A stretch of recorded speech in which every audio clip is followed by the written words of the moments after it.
Hello friends नमस्कार दर्शक बंधु जय जगन्नाथ फ्रेंड्स मु बहुत दिन है छाड़ू नी कहीं मो गुरु पाखक जाइली फ्रेंड्स तो से वीडियो छाड़ी हो नाला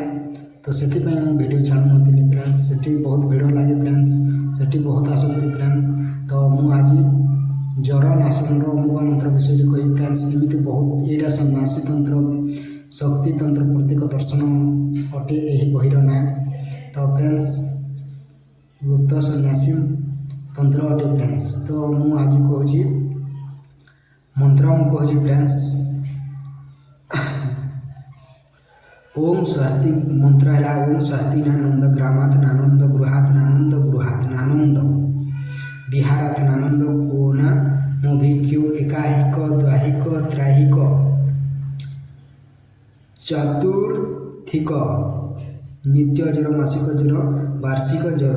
द्विवार्षिक ज्वर डाकिनी कृत्य वार्तिक भौतिक श्लोकमिक सन्निपातादीन सर्व ज्वरान् दिशति भवति प्रहित राज्य देश श्रवण पत्रम दर्शनात् श्री अमुकस्यं नाम श्री मुहूर्त मोपिन स्थातव्य जरे फट फट हुं स्वाहा मरीच मरीच अमुकस्यं नाम जर हर हर स्वाहा। तो फ्रेंड्स ये तिला ज्वर नाशन मंत्र विषय रे अमोघ अटे ये मंत्र तो यहीटा संस्कृत मंत्र अटे फ्रेंड्स से कहवाक टे बड़ लगे तो तापर जड़े जाना इतर व्यवस्था तो ज्वर हेबार एक दिन पर उक्त मंत्र को धला कागज रे लाल साई लेखि ज्वर हेउतिबा व्यक्तिर गलारे माला करी लंबाई देले ज्वर खूब शीघ्र भल होइथाय। तो फ्रेंड्स आउ थे मु मंत्र कहूँ फ्रेंड्स ओम स्वस्ति नंद ग्रामात नानंद गृहात नानंद विहारात नानंद कोना मोभिक्यु एकाहिक द्वाहिक त्राहिक चतुर्थिक नित्य ज्वर मासिक ज्वर वार्षिक ज्वर द्विवार्षिक ज्वर डाकिनी कृत्य वार्तिक पौत्रिक श्लोकमिक सन्निपातादीन सर्व ज्वरान् सामा दिशति भवभि प्रहित